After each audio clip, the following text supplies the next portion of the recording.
नमस्कार, मैं आपका दोस्त अनिल सैनी। आप देख रहे हैं आपका अपना चैनल यूपी न्यूज सिर्फ सच।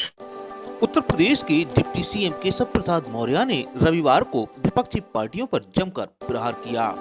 दरअसल उप मुख्यमंत्री केशव प्रसाद मौर्य रविवार को वाराणसी में थे, जहां पर उन्होंने विभिन्न कार्यक्रमों में हिस्सा लिया और इस अवसर पर उन्होंने मीडिया से बात भी की। मीडिया से बात करते हुए डिप्टी सीएम केशव प्रसाद मौर्य ने विपक्षी दलों पर जमकर प्रहार किया। उन्होंने कहा कि अखिलेश की पीडीए पूरी तरह से फर्जी है। वह परिवार को बढ़ाते हैं, गुंडों को बढ़ाते हैं, अपराधियों को बढ़ाते हैं।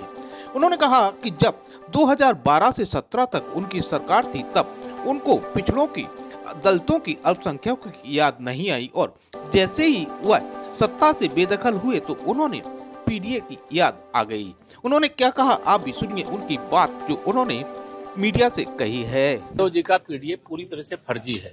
वह परिवार को बढ़ाते हैं, वो गुंडों को बढ़ाते हैं, अपराधियों को बढ़ाते हैं, माफियाओं को बढ़ाते हैं। जब 2012 से 2017 तक वह मुख्यमंत्री थे यूपी के, तब उनको पिछड़ों की, दलितों की, गरीबों की कोई याद नहीं आई। सत्ता से बेदखल होते ही उनको सबका स्मरण आ गया। तो यह ढोंग चलने वाला नहीं है। राम मंदिर का उल्लेख नहीं किया गया है उस कैलेंडर में और कहा गया कि राम मंदिर पूरा निर्माण रामद्रोहियों से हमें अपेक्षा भी नहीं है कि वो कोई उल्लेख करेंगे, लेकिन राम भक्त उनके चरित्र को जानता है, उनकी असलियत को जानता है। वो तो श्री रामलला का भव्य मंदिर बन गया, प्राण प्रतिष्ठा हो गई, ध्वजारोहण हो गया, अभी तक दर्शन करने नहीं गए। ये तो मंदिर बनवा रहे हैं, सफाई में इसलिए बनवा रहे हैं कि आज भारतीय जनता पार्टी की बढ़ती हुई ताकत और हिंदू समाज की जो एकता है उससे डर करके बना रहे हैं। तो प्रधानमंत्री जी सोमनाथ मंदिर गए हुए हैं। कि अम्मा अगर कोई है तो वो कांग्रेस पार्टी और कांग्रेस पार्टी भ्रष्टाचार को जब भी खत्म करने का कोई प्रयास किया जाता है तो उसमें अड़चन डालने की कोशिश करती है।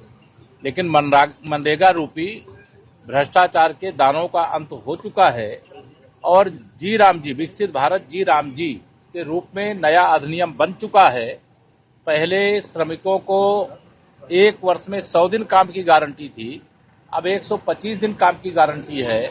पहले ग्राम सभाएं जो विकसित होती थी उन्हीं का विकास करते जाते थे, जो पीछे छूट जाती तो पीछे रह जाती थी। अब जो पीछे छूटी हैं उनकी भी श्रेणी बनाई जाएगी, जो आगे बढ़ गई उनकी भी श्रेणी बनाई जाएगी, अर्थात ABC कैटेगरी होगी। पहले राज्य में जब खेती का काम होता था उस समय मजदूर नहीं मिलते थे, मनरेगा का काम चलता रहता था। लेकिन जी राम जी अधिनियम में राज्य सरकार अपनी इच्छा अनुसार 60 दिन जी राम जी एक्ट के तहत अपने राज्य में उस समय कार्य को बंद करके खेती के काम में अपनी श्रम शक्ति को झोंक सकती है। भ्रष्टाचार मुक्त भारत बनाने के लिए ये माननीय प्रधानमंत्री श्री नरेंद्र मोदी जी का एक ऐतिहासिक प्रयास है। मैं बधाई देता हूं उत्तर प्रदेश की 25 करोड़ जनता की ओर से, तो उन्होंने बहुत अच्छा विकसित भारत जी राम जी अधिनियम लाने का काम किया है। और कांग्रेस का तो चरित्र रहा है कि 1 रुपया दो तो 85 रुपए दलालों के जेब में डाल दो, कांग्रेसियों के जेब में डाल दो।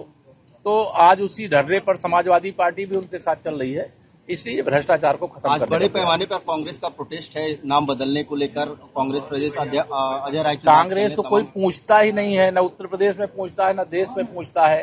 कांग्रेस ऐसे मुद्दे उठाती जिस मुद्दे को जनता स्वीकार नहीं करती।